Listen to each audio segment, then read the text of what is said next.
ప్రైజ్లాడండి. ఎలా ఉన్నారు? బాగున్నారా? ఇదేనా దేవుని అర్థం చూసుకుందామా? చిన్న విషయమేనండి, పాడుకుందాం.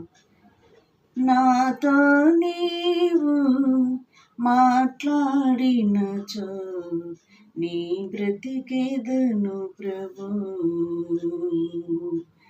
నాతో నీవు మాట్లాడినచో నీ బ్రతికేదను ప్రభు. నా ప్రియుడా, నా హితుడా,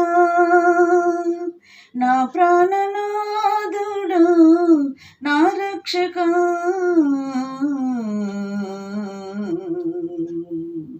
నాతో నీవు మాట్లాడినచో నీ బ్రతికేదను ప్రభు. ఇది నా దేవుని అర్థం చూసుకున్నాండి. మరి కీర్తనలు 25వ అధ్యాయము చూసుకుందాం ముందు, తర్వాత ఇంకో క్వశ్చన్ చూసుకుందామండి. 14 వచనమండి. యెహోవా మర్మము ఆయన యందు భయభక్తులు గల వారికి తెలిసి ఉన్నదంట. ఎవరి యందు భయభక్తులు కలిగిన వారికి దేవుని మర్మములు బయలుపరుస్తాడంటే ఆయన యందు భయభక్తులు కలిగిన వారికి ఆయన మర్మాలను కూడా తెలియజేస్తాడు. ఆయన మాటలను కూడా వారికి బోధిస్తాడు. ఆయన తన నిబంధనను వారికి తెలియచేయును.